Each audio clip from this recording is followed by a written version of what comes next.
the morning of June 22nd, 1941, broke over Eastern Europe with a sense of quiet that belied the storm about to erupt.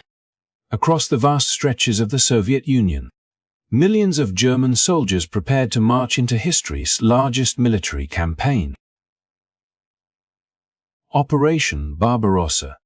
The sun rose over fields, forests, and villages that had never seen such a massive force moving through them, and yet few could fully grasp the scale of what was about to unfold. From the heart of Germany to the outskirts of Leningrad, Moscow, and the Ukrainian plains, every soldier, officer, and commander knew this operation would define the war and perhaps the world. Tanks rumbled along dusty roads, infantry trudged forward under heavy packs, and the air buzzed with anticipation, fear, and the thrill of what many believed would be a swift, decisive victory. But beyond the maps and strategic briefings, behind the meticulously planned orders, lay a complex web of human drama, ambition, and tension, what some historians would later call a Wehrmacht soap opera. Imagine a young officer scribbling a letter home, unsure if it will ever reach his family. He writes of camaraderie, of the discipline drilled into him since the start of the campaign, and of the pride he feels marching for his country. Yet even in those early days, whispers of disagreement and unease ripple through the ranks. Generals debate the pace of advance. Some push for relentless forward motion, others caution against overextension. Behind every decision, there are human lives at stake, and even the most brilliant strategies can falter when ego, fear, and personal ambition collide. Across the vast Soviet landscape, villages awaken to the sound of tanks and the march of boots. Civilians peek cautiously from windows, some hopeful, some terrified, as the invading force moves forward with calculated precision. These early days are a mix of triumph and tension, a delicate balance between success and the lurking dangers of overreach. The German forces, confident in their speed and coordination, are already testing the limits of their supply lines, unaware that the very vastness of the terrain and the resilience of the Soviet people will soon challenge every assumption. Operation Barbarossa is not just a story of military might, it is a human story. It is about ambition and rivalry, courage and fear, order and chaos. It is about decisions made in tents and command posts that will ripple across thousands of miles and affect millions of lives. As we follow this dramatic campaign, you will see not only the clash of armies, but the complex interplay of personalities that shapes history itself. If you want to explore the human side of one of history's most significant campaigns, witness the triumphs and tensions of the Wehrmacht, and understand the lessons hidden behind strategy and maps, make sure to like this video, subscribe to the channel, and join us on this journey through the Eastern Front. This is Operation Barbarossa, not just as history remembers it, but as the people who lived it experienced it. As the German war machine surged eastward into the vast expanse of the Soviet Union, the tension within the Wehrmacht's ranks often rivaled the chaos of the battlefield itself. A hidden drama that played out far from the prying eyes of the public and even the soldiers on the front lines. Behind the disciplined formations, the roaring tanks, and the precise execution of orders, personal rivalries simmered like a slow-burning fuse, threatening to ignite at any moment and shape the course of the campaign in ways that few maps or strategies could predict. Among the high-ranking officers, ambition and ego were ever-present forces, influencing decisions that could mean the difference between victory and disaster. And the stakes could not have been higher, for every choice carried not just strategic consequences, but also the weight of thousands of lives. In the early days of Operation Barbarossa, some of the most intense disputes emerged over the pace and direction of the advance. Generals like Guderian, who commanded panzer divisions, were famous for their insistence on rapid movement, believing that speed and momentum could crush the Soviet forces before they had time to organize a defense. His boldness, however, clashed with other commanders who favored a more measured approach, wary of stretching supply lines too thin or leaving flanks exposed to counterattack. These disagreements were not merely professional. They were deeply personal, tied to pride, reputation, and the desire to be seen as the architect of victory. Officers debated furiously in dimly lit tents and over maps spread across oak tables, their voices rising, sometimes nearly shouting, as they argued not just about strategy but about their own place in the unfolding history. The infighting often extended beyond mere tactical debates. Political alignment and loyalty played a subtle but pervasive role, as officers navigated the treacherous waters of Nazi ideology and the expectations of Hitler himself. Some men aligned closely with the Führer's vision, eager to demonstrate their loyalty and gain favor, while others quietly chafed under the weight of political oversight, feeling constrained in their ability to make decisions based purely on military reasoning. This delicate balancing act created an undercurrent of suspicion and competition that threaded through every layer of command. And while it did not always surface openly on the battlefield, its effects rippled through every campaign, influencing which orders were followed promptly, which initiatives were delayed, and which ideas were quietly undermined before they could gain traction. The human element of these rivalries often revealed itself in subtle ways. Promotions, commendations, and public recognition became currency in the silent contest of wills between officers, with men constantly measuring their performance against their peers, seeking the nod of approval from superiors while guarding against perceived slights. The relentless march eastward was punctuated by moments of tension in command posts, as one general criticized the other for overstepping boundaries, for being too cautious or too reckless, or for daring to challenge a strategic plan.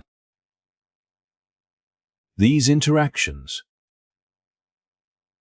though internal, had very real consequences, as the pressure to assert authority and protect one's own career sometimes led to decisions that prioritized personal standing over operational efficiency. Even in moments of battlefield brilliance, personal egos could turn triumph into disaster.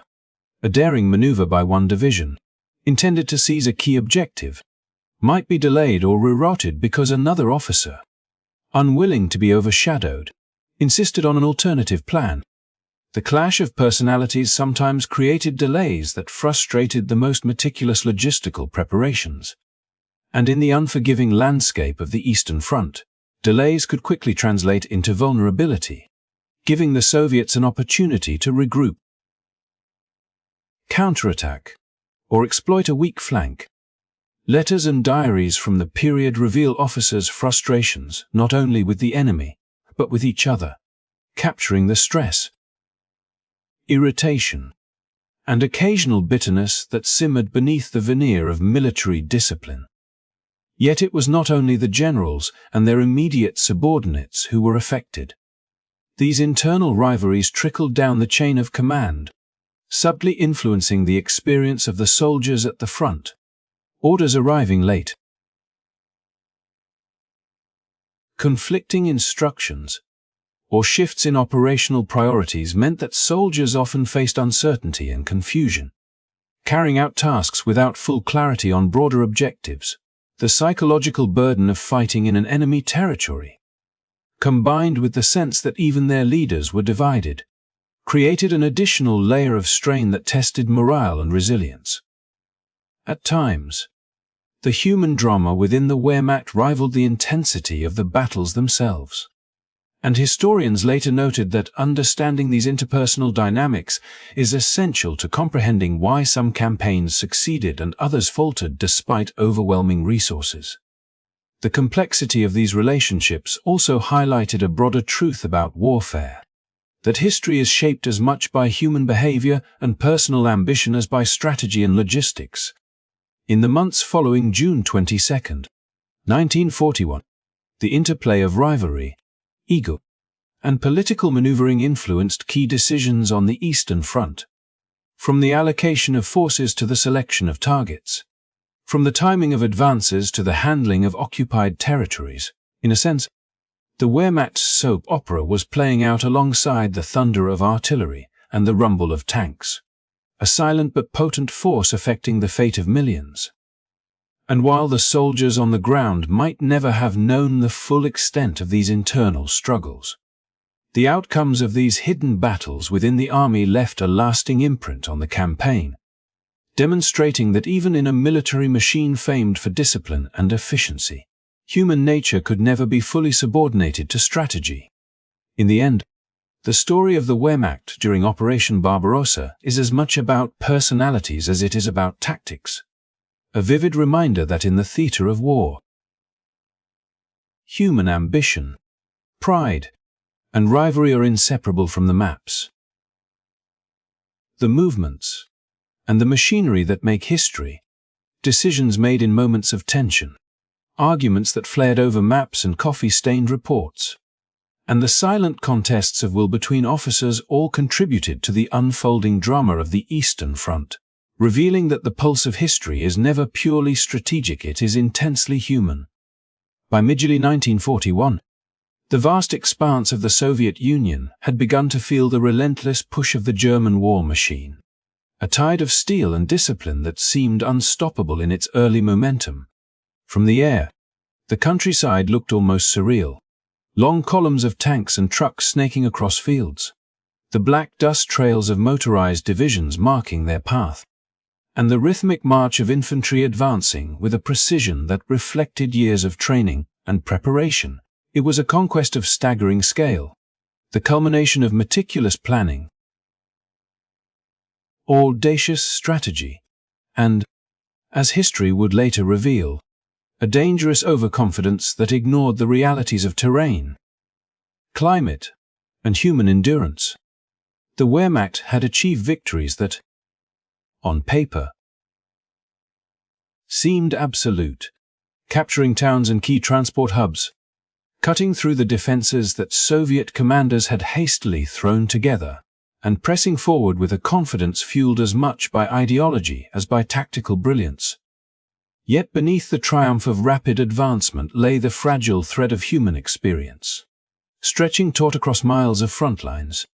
Soldiers who had only recently crossed the German border now found themselves immersed in unfamiliar landscapes. The dense forests, rivers, and vast plains of the Soviet Union presenting challenges that maps and generals' plans could never fully convey. As tanks rumbled past villages and columns of troops moved methodically toward distant objectives, the men at the front grappled with a mixture of awe, fear,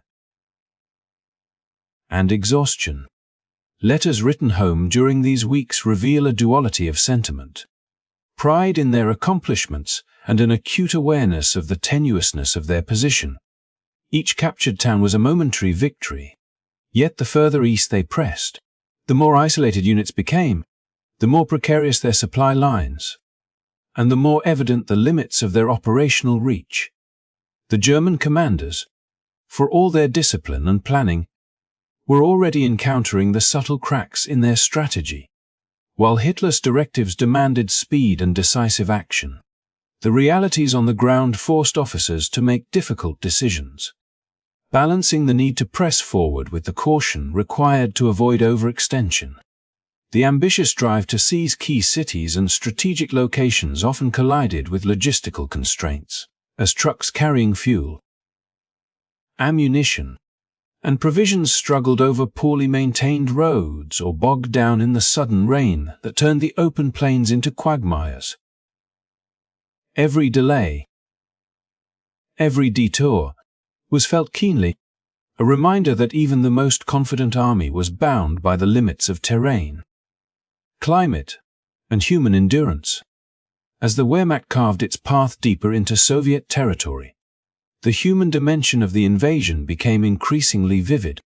Civilians watched from windows and doorways as soldiers passed, some waving in cautious hope, others retreating into their homes, fearful of the unknown consequences of occupation. The army, though organized and disciplined, was not immune to the emotional and moral weight of its actions. Individual soldiers faced choices that tested their values and resilience, whether to engage with civilians humanly, how to respond to captured enemy combatants, and how to cope with the exhaustion of relentless marching and combat. In diaries and first-hand accounts, the mixture of exhilaration, anxiety, and moral ambiguity is palpable, painting a complex picture of an army that was both formidable and profoundly human in its vulnerabilities. Even as the German advance continued, signs of strain began to appear. The speed that had initially been an asset now carried the seeds of potential disaster. Units that had penetrated deep into Soviet territory found themselves increasingly isolated, relying on stretched supply lines that could not keep pace with the front. Communication became more challenging, and the coordination that had allowed for initial successes began to fray under the immense pressure of distance and the relentless pace demanded by command. Officers debated the balance between ambition and caution, understanding that a single misstep could imperil not just a division but an entire sector of the front. The victories of early July were impressive, yet they foreshadowed the greater difficulties that lay ahead, highlighting the tension between tactical brilliance and strategic overreach. The terrain itself became both an opponent and a test of endurance. Rivers had to be crossed with hastily constructed bridges, forests concealed ambushes, and open plains exposed troops to observation and artillery fire. The further east the German forces advanced, the more apparent the challenges of maintaining cohesion and supply across hundreds of kilometers became. These natural obstacles, combined with the resilience of Soviet troops who were increasingly reorganizing and countering advances where possible, meant that every territorial gain came at a cost, measured not just in material and men, but in the wariness and psychological toll on the soldiers who pressed onward. By mid, the narrative of the campaign had become one of contrasts, sweeping successes paired with emerging vulnerabilities, disciplined coordination shadowed by logistical strain, and human bravery intertwined with the peril of overreach. The Wehrmacht's advance was impressive,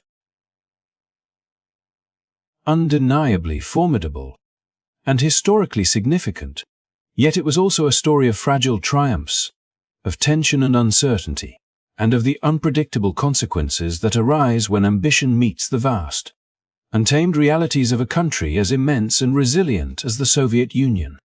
Each town captured, each road taken, and each soldier marching forward was part of a story that was simultaneously a military achievement and a human saga, revealing the complex interplay of strategy, endurance, and the unyielding unpredictability of war.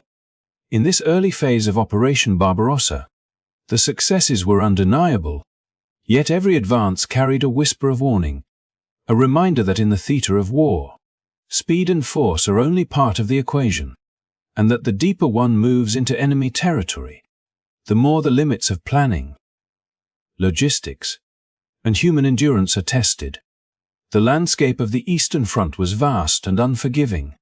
The soldiers and commanders were ambitious yet fallible, and history would soon bear witness to both the brilliance and the peril of their drive. As the German forces pushed ever deeper into the Soviet Union, the thrill of rapid advance began to give way to the harsh realities of overextension, as though the very momentum that had driven their early successes was now carrying them toward unforeseen peril.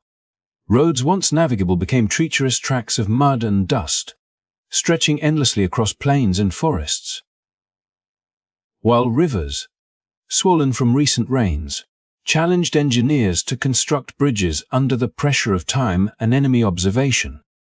The logistical framework that had supported the initial blitzkrieg, meticulously planned and rehearsed, was now straining under the weight of distances and the sheer volume of men, horses, vehicles, and artillery that formed the lifeblood of the advancing army. Each supply convoy became a race against time, vulnerability, and exhaustion, as delays cascaded into shortages of food, ammunition, and fuel, leaving units at the front scrambling to maintain operational effectiveness in increasingly precarious conditions. The soldiers who had marched and fought with fervor in June now confronted a landscape that tested endurance more than courage, where the physical and psychological toll of endless movement began to erode morale. Columns of infantry tramped through forests thick with undergrowth, their boots sinking into mud that clung and resisted, while mechanized divisions strained under the grinding friction of poorly maintained vehicles navigating roads that alternated between dust-choked stretches and impassable quagmires. The farther east the army moved, the more remote and inhospitable the terrain became, and with every mile the supply lines stretched thinner, like a rope pulled taut to the point of snapping. Officers at command posts faced the constant challenge of coordinating movements across vast distances, attempting to synchronize attacks while managing the vulnerabilities that came with dispersed units operating under incomplete information and imperfect communications. Amid these operational difficulties, the human dimension of the campaign grew more pronounced. Soldiers contended with fatigue, exposure, and uncertainty, each step forward a testament to endurance as much as strategy. Letters and diary entries from this period reveal an intimate portrait of life on the front. Men writing home about the relentless pace, about hunger and weariness, and about the strange mixture of exhilaration and dread that comes from advancing into territory both foreign and hostile. Some spoke of rivers crossed under fire, of towns occupied only to find the population wary or outright hostile, and of the constant tension between maintaining discipline and responding to the unpredictable challenges of terrain and weather. Even victories were tempered by the knowledge that every gain carried the invisible cost of stretched lines and exhausted troops. A silent reminder that triumph could be fleeting in a campaign that demanded more than tactical brilliance. The strain on logistics was mirrored by the strain on command. Generals and staff officers were forced to make difficult decisions, balancing the drive to seize objectives quickly against the risk of leaving units exposed or vulnerable. Orders that seemed simple on a map became complicated in reality, as terrain, weather, and enemy resistance introduced delays and uncertainties. The overextension of forces created dilemmas that could not be solved by skill or courage alone, whether to push forward and risk isolation, or to consolidate and allow the enemy time to regroup. The tension between ambition and prudence was a recurring theme, one that manifested in heated discussions within command tents, whispered warnings among staff, and the quiet anxiety of soldiers sensing that their success was increasingly fragile. In addition to physical and logistical challenges, the environment itself presented relentless obstacles. The Eastern Front's vast forests, wide rivers, and open plains were more than passive backdrops. They were active participants in the unfolding campaign, shaping movement, concealment, and engagement. Vehicles broke down under continuous use. Muddy roads slowed supply convoys to a crawl, and torrential rains turned open fields into seas of mud, making rapid maneuver nearly impossible. The unpredictability of weather and terrain demanded constant adaptation, and the army's ability to maintain cohesion while contending with these natural difficulties was stretched to its limits. Soldiers often found themselves improvising solutions to survive and continue their advance, from makeshift rafts to bypass flooded routes. Yet each improvisation underscored the precariousness of the operation as a whole. Despite these strains, the German army pressed on, driven by a combination of discipline, determination, and the orders of a command that demanded unrelenting momentum. Yet with every mile covered, the cumulative effect of overextension became more apparent. Supply shortages limited the effectiveness of artillery and mechanized units. The most ambitious attacks faltered without proper support, and the human toll manifested in exhaustion, illness, and the growing psychological weight of the campaign. Soldiers became aware that the initial confidence with which they had advanced was giving way to vulnerability. that the vastness of the land and the resilience of the enemy were imposing limits that no planning had fully anticipated. The story of these weeks in the summer of 1941 is thus not merely one of conquest and territorial gain. It is a story of the fragile balance between ambition and endurance, between human will and the inexorable demands of geography, weather, and logistics. The Wehrmacht's early victories, impressive as they were, came at the cost of exposing the army to the vulnerabilities inherent in rapid, deep advances across a hostile and expansive territory. Each captured town, each mile gained, was a triumph shadowed by the strain on supply lines and the limits of human and material endurance. A vivid reminder that even the most disciplined forces are bound by practical constraints, and that the human dimension of warfare fatigue, morale, adaptability, and resilience can shape outcomes as profoundly as strategy and firepower. In the grand narrative Operation Barbarossa, these weeks illustrate a fundamental truth. Success on the battlefield is never absolute, and the interplay between human effort, environmental challenges, and logistical capacity is as decisive as any tactical maneuver or brilliant command decision. The early momentum of the German advance, remarkable though it appeared, carried within it the seeds of vulnerability that would shape the campaign's course in the months and winters to come, demonstrating that even in the most meticulously planned operations, the realities of distance, supply, and human endurance can never be ignored. Amid the thunder of artillery, the roar of tanks, and the relentless pace of Operation Barbarossa, the human element of the campaign became increasingly tangible, revealing itself through the voices of the soldiers who lived it, the letters they wrote home, and the anecdotes that survived the chaos of the Eastern Front. These first-hand glimpses into life at the front illuminated a world of contrasts, where moments of triumph were inseparably entwined with fear, fatigue, and the ever-present awareness of mortality. Behind the tactical charts and maps that commanders studied with meticulous care, the experiences of individual soldiers painted a far more intimate portrait of the campaign, a story of endurance, adaptation, and the fragile persistence of hope in the face of overwhelming circumstances. In the early weeks of the invasion, letters from soldiers conveyed a mixture of exhilaration and anxiety.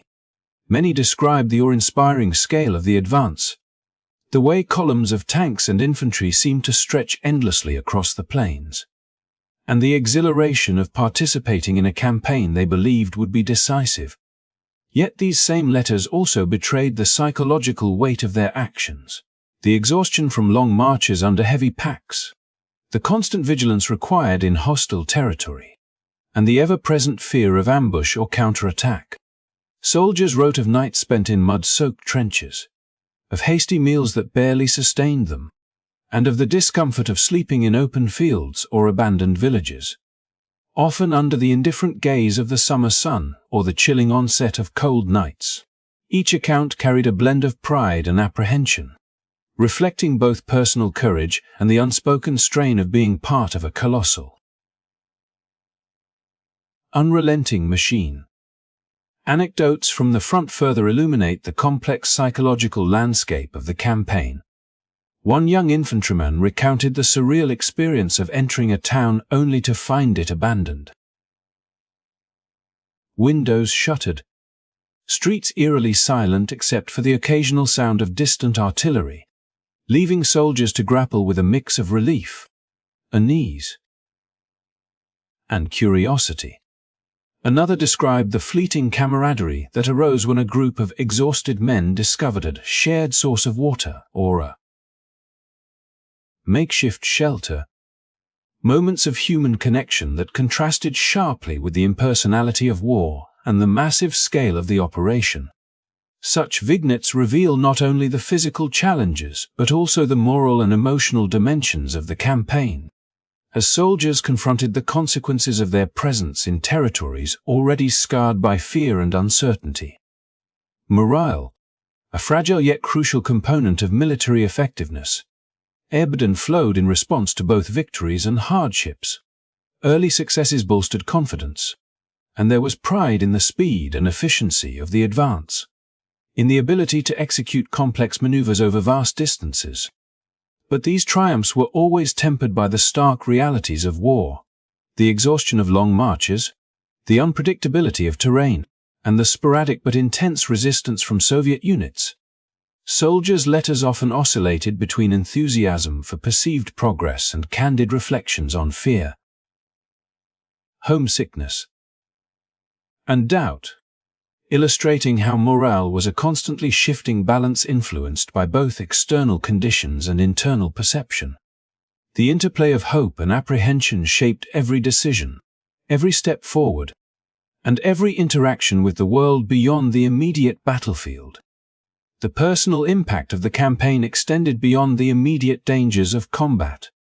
Many soldiers wrote of the disorientation and strain caused by the sheer scale of the operation. The way distances between units could stretch communication and support to their limits, and the challenge of maintaining cohesion amidst the fog of war. The relentless pace of advance left little time for rest or reflection, and the need to adapt continuously to changing circumstances required resilience both mental and physical. Soldiers' anecdotes reveal the improvisation and problem-solving that became routine, repairing vehicles with limited tools, constructing makeshift shelters, or finding alternative routes when roads were impassable. Each of these small acts of ingenuity was a response to the immediate pressures of survival, yet collectively they illustrate the broader theme of human endurance underpinning the operation. Amid these trials, letters also convey the emotional complexity of interacting with civilians and the local environment. Soldiers navigated encounters with populations whose loyalties, fears, and resentments were often opaque, creating moments of tension and moral consideration. Some wrote of brief exchanges of kindness, bartering for food, or sharing water with villagers, while others reflected on the difficult decisions imposed by orders, ideology, and the practical demands of occupation. These narratives reveal the persistent moral dimension of war. Every action carried weight, and each soldier had to reconcile duty with conscience, a tension that shaped personal experience as profoundly as any battle. Even as the German army advanced, the personal accounts remind us that fear was never far from the surface. The unpredictability of Soviet counterattacks, the knowledge of stretched supply lines, and the awareness that the vastness of the terrain offered both opportunities and dangers contributed to an undercurrent of anxiety that accompanied each success. Letters captured the juxtaposition of pride in accomplishments and dread of what lay ahead, illustrating that the human experience of war was never static but a shifting interplay of confidence, fatigue, and apprehension. These voices, preserved through diaries and correspondence, offer historians and audiences alike a window into the lived reality of the campaign, transforming abstract statistics and territorial gains into a vivid tapestry of human endurance, vulnerability, and resilience. Ultimately, the soldiers' experiences, letters, and anecdotes from Operation Barbarossa reveal a campaign as much defined by human emotion as by military strategy. They illuminate the ways in which morale, fear, and personal perspective shaped not only individual actions, but the broader course of the campaign, demonstrating that even in the midst of vast armies and monumental operations, the human dimension remains the central thread of history, weaving together courage, doubt, ingenuity, and endurance into the enduring story of war. As July turned toward August 1941, the initial euphoria of the German advance began to give way to a growing awareness of the limits inherent in such an ambitious campaign. A realization that even the most disciplined and mechanized army could not escape the realities of distance, logistics, and human endurance. The first weeks of Operation Barbarossa had been characterized by stunning territorial gains, towns and cities falling rapidly to the well-drilled Wehrmacht, supply lines stretched but functioning, and soldiers riding the adrenaline of apparent invincibility. Yet as the army pressed deeper into the Soviet Union, the very factors that had propelled its early successes began to hint at the difficulties that would later define the Eastern Front, revealing a campaign in which every triumph contained the seeds of its own challenge. Commanders, once confident in the rapidity of their advance, now confronted a landscape that was as unforgiving as it was vast. Forests thickened, rivers widened, and open plains offered no natural cover from both weather and enemy observation. The farther east the troops moved, the more tenuous their lines of communication became, and the more vulnerable supply convoys appeared, snaking through unfamiliar terrain that could no longer be secured simply by speed and firepower. The initial victories, while impressive, had been achieved under conditions that, with hindsight, were atypically favorable. Resistance in some sectors was lighter than expected. The weather had been mostly cooperative, and the sheer momentum of surprise had left the Soviets temporarily off balance. But as days turned into weeks, the army's forward edge became sharper and more exposed, and the cracks in planning and preparation began to show with a clarity that commanders could not ignore. Soldiers, who had marched with excitement and pride in June and early July, now experienced the subtle erosion of morale that comes with extended campaigns into hostile territory. Letters home, once brimming with confidence, began to hint at exhaustion and anxiety. Diaries recount the relentless pace of operations, the strain of overworked vehicles, and the psychological burden of constant vigilance in a land that seemed endless and unrelenting. The earlier sense of invincibility was gradually replaced by the sobering awareness that speed and momentum alone could not guarantee success, and that each advance further into the vast Soviet expanse carried the potential for unexpected setbacks. Even minor delays or logistical hiccups now had a disproportionate impact, reverberating across entire divisions and creating situations in which a previously routine maneuver could become a precarious endeavor. The structural challenges of the Army's overextension were compounded by the resilience of the Soviet forces, who, though initially caught off guard, were beginning to regroup, reinforce, and adapt to the invaders' tactics. The Red Army, initially fragmented and thrown into confusion by the speed of the German advance, was learning from the very experiences that had humiliated it, deploying counterattacks where gaps appeared, and fortifying positions that could delay or disrupt further incursions. For the German command, this meant that the early narrative of unstoppable momentum had shifted subtly but decisively into one where every decision required careful calculation, and every forward movement carried the risk of overextension. Encirclement, or isolation, the human dimension of this transition was unmistakable. Soldiers on the front felt the strain not only of physical exhaustion but also of constant uncertainty.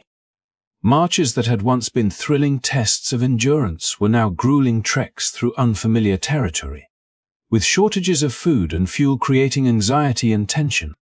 The psychological impact of early victories turning into slow, cautious progress was profound, as men who had expected swift conquest found themselves confronted with the slow, grinding reality of protracted operations.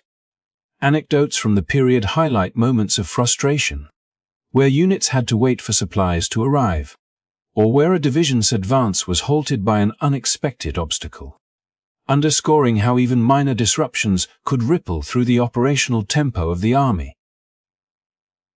Strategically, these early victories were double-edged. While they demonstrated the effectiveness of German tactics and the skill of its commanders, they also revealed the limits of planning when faced with vast distances, a determined enemy, and the inherent unpredictability of war. The initial gains had created a sense of confidence that bordered on hubris, and in some cases, that overconfidence led to decisions that further strained resources. Overextended lines. and placed troops in positions of heightened vulnerability. Commanders were forced to reconcile the desire to maintain momentum with the reality of fatigue, supply shortages, and the growing resistance of a reorganizing Soviet defense, a balancing act that required both ingenuity and restraint. Weather and terrain, often underestimated during the early weeks of the campaign, now played an increasingly prominent role in shaping operations. The summer heat alternated with sudden rain, turning roads into mud, complicating movement for vehicles and troops alike, and slowing advances that had previously seemed inexorable. Rivers required careful crossings, and forests concealed both obstacles and potential enemy positions. The interaction of environmental factors with overextended supply lines and dispersed units magnified the difficulty of sustaining the early rhythm of conquest, reinforcing the lesson that victories on a map do not always translate seamlessly into enduring strategic advantage. By the time mid-August arrived, the narrative of the campaign had shifted from one of unrelenting triumph to a more complex and cautionary story. Early successes had achieved impressive territorial gains, and the Wehrmacht's operational brilliance remained undeniable. Yet these same victories illuminated vulnerabilities that would soon manifest as slowed momentum. Stalling offensives, and the first of many setbacks that would define the Eastern Front in the months and years to come, the interplay of human endurance, logistical capacity, environmental challenge, and resilient opposition revealed the limits of rapid advance and underscored the reality that every victory carries within it the potential for new obstacles, each gain shadowed by the uncertainties that only time and sustained effort can reveal. In retrospect, the early days of Operation Barbarossa serve as both a testament to the skill and determination of the German army and a cautionary tale of how initial triumphs, however spectacular, can presage the difficulties that lie ahead, demonstrating that in war, as in life, the measure of success is not merely the distance traveled but the sustainability of achievement in the face of relentless challenges, and that even the most confident momentum can encounter the sobering resistance of circumstance, endurance, and human limitation. As the dust of the early months of Operation Barbarossa began to settle, the broader lessons of the campaign became strikingly clear.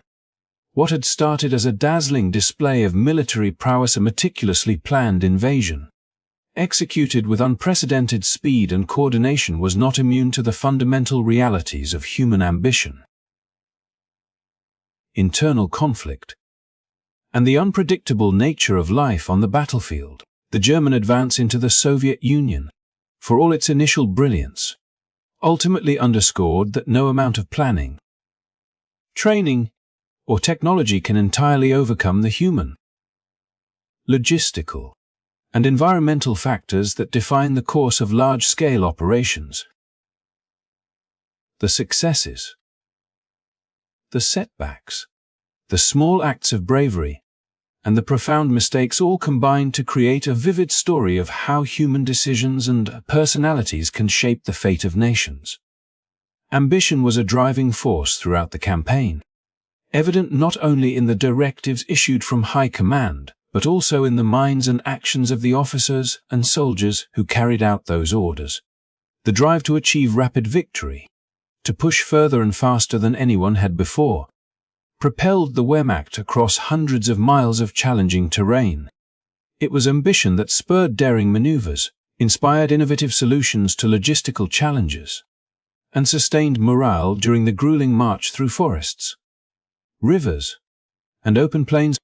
Yet ambition also had a double edge, as the relentless push for territorial gain often came at the expense of prudence, leading to overextended supply lines, exhausted troops, and exposure to unforeseen risks. The very quality that fueled early triumphs' unwavering determination to advance also sowed the seeds of vulnerability that would later shape the course of the Eastern Front. Equally significant were the internal conflicts that simmered within the Wehrmacht's ranks. conflicts of ego, rivalry, and political alignment that subtly but profoundly influenced operational outcomes. Generals argued over strategy, debated the pace of advance, and sometimes allowed personal pride to outweigh strategic logic. Decisions that might have been straightforward in a purely operational sense were complicated by human factors, by ambition, jealousy, caution, or the desire to impress superiors. These conflicts, often invisible to the outside observer, had tangible effects on the battlefield. Delays in orders, divergences in tactical approaches, and occasional miscommunications that could cascade into operational challenges. The story of Barbarossa is as much about these human dramas within the command structure as it is about tanks, artillery, or infantry formations, reminding us that even the most disciplined and well-organized army is shaped by the complex interplay of personality and decision-making. The personal experiences of the soldiers themselves further illustrate the human dimension of large-scale operations. Letters, diaries, and anecdotal accounts reveal not only the physical demands of marching and fighting, but also the emotional and psychological landscape of those at the front. Fear, fatigue, hope, and pride coexisted in constant tension, coloring every decision and shaping the way individuals responded to both orders and circumstances. Soldiers adapted, improvised, and persevered, but they were also subject to the limitations of morale and endurance, highlighting how the outcome of a campaign is inseparable from the experiences and resilience of the people who fight it. Operation Barbarossa, in this sense, becomes a study in the interplay between strategy and humanity, showing how victories and setbacks are inseparable from the human choices, responses, and sacrifices that make history possible. The environment and logistical realities were equally instructive, acting as silent yet formidable participants in the unfolding campaign. Vast distances, unpredictable weather, and the challenge of maintaining supply lines over hundreds of miles imposed constraints that no plan could entirely overcome. Early successes created an illusion of invincibility, yet these same victories illuminated the fragility inherent in deep advances across unfamiliar terrain. Rivers, forests, and open plains demanded constant adaptation, while fuel, food, and ammunition shortages reminded commanders and soldiers alike that even the best-trained army cannot escape the limits imposed by geography and human capacity. In this way, Operation Barbarossa teaches a broader lesson: that ambition, strategy, and human skill must always be balanced against practical realities, and that foresight, flexibility, and humility are essential in any large-scale endeavor. Ultimately, the story of Operation Barbarossa is not simply one of military conquest. It is a narrative that intertwines ambition, human dynamics, environmental challenges, and the unpredictable consequences of large-scale operations. It shows how the interplay of ego, rivalry, courage, and endurance shapes not just immediate outcomes but also long-term consequences. And it offers a timeless lesson in the complexity of leadership, strategy, and human resilience. The campaign reminds us that even the most disciplined and technologically advanced forces are bound by the constraints of human nature, and that understanding these human factors is as critical as any tactical insight when evaluating the outcomes of history's great operations. Thank you for joining us on this journey into one of the most ambitious and dramatic campaigns of the Second World War. If you enjoyed this exploration of Operation Barbarossa and the human stories behind the strategy and statistics, make sure to like this video, subscribe to our channel, and turn on notifications so you won't miss our upcoming deep dives into the pivotal moments that shaped history. Your support allows us to continue bringing these stories to life, combining historical insight with the rich human experiences that make the past resonate today. By following and engaging with the channel, you become part of a community dedicated to understanding history not just as dates and events, but as the complex, compelling story of human ambition, resilience, and consequence. So stay tuned, because history is full of lessons waiting to be discovered, and Operation Barbarossa is only one chapter in the epic saga of the Second World War. Like, subscribe, and join us as we continue to unravel the intricate tapestry of human experience, strategy, and consequence that defines our shared past, bringing the echoes of the past vividly into the present for all who seek to understand it.